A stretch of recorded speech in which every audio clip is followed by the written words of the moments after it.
ডানাকাটা পাখির মতো মুক্ত আকাশে ওড়ার এক জাদুকরী অনুভূতির নাম প্যারাসেইলিং।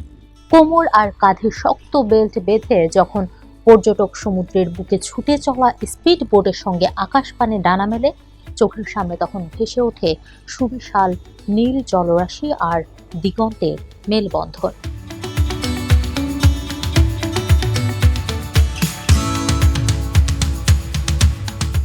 বিশ্বের এক প্রান্ত থেকে অন্য প্রান্তে, বিশেষ করে থাইল্যান্ডের পাতায়া, ইন্দোনেশিয়ার বালি, মালদ্বীপ কিংবা যুক্তরাষ্ট্রের ফ্লোরিডার মতো বিখ্যাত সৈকতগুলোতে প্রতিদিন লাখো পর্যটক স্বাদ নেন এই রোমাঞ্চে। প্রতি বছর এই অভিজ্ঞতার জন্য কক্সবাজারে ভিড় করেন হাজারো পর্যটক, কিন্তু সেই রোমাঞ্চই এখন আতঙ্কের নাম। প্রাণহানি আর অব্যবস্থাপনার কারণে প্রশ্ন উঠছে, কক্সবাজারের প্যারাসেইলিং কি পর্যটকদের জন্য বিনোদন নাকি মৃত্যুফাঁদ? প্যারাসেইলিং এমন একটি ক্রীড়া যেখানে একজন পর্যটককে নিরাপত্তা বেল্ট দিয়ে একটি বিশেষ প্যারাসুটের সঙ্গে বেঁধে স্পিড বোটের মাধ্যমে আকাশে উড়িয়ে নেওয়া হয়। পুরো রাইডের নিয়ন্ত্রণ থাকে বোট চালক ও অপারেটরদের হাতে। পর্যটকের নিজের নিয়ন্ত্রণ করার কোনো সুযোগ থাকে না।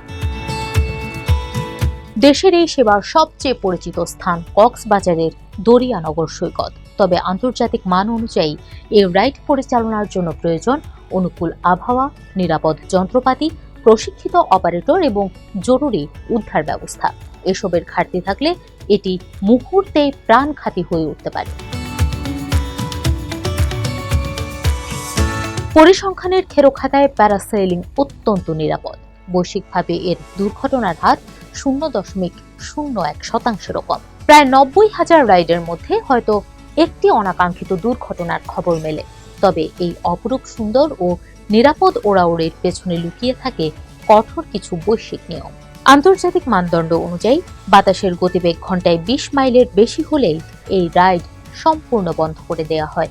আকাশে ওড়ার দড়ি থেকে শুরু করে রাইডারের লাইফ জ্যাকেট সবকিছুতেই থাকতে হয় আন্তর্জাতিক মান সনদের সিলমোহর। আর বোট চালকদের হতে হয় বিশেষভাবে প্রশিক্ষিত, যেন আকাশে হঠাৎ হাওয়া বিগড়ে গেলেও বুক ভরা রোমাঞ্চ নিয়ে পর্যটক নিরাপদে হাসি মুখে আবার মাটির বুকে ফিরে আসতে পারেন। 1 আগস্ট দুপুরে কক্সবাজার টেকনাফ মেরিন ড্রাইভ সংলগ্ন দরিয়ানগর সৈকতে নিভে যায় খুলনার বানিয়া খামার এলাকার 31 বছর বয়সী অক্ষর সৌভিক রায়ের জীবন প্রদীপ।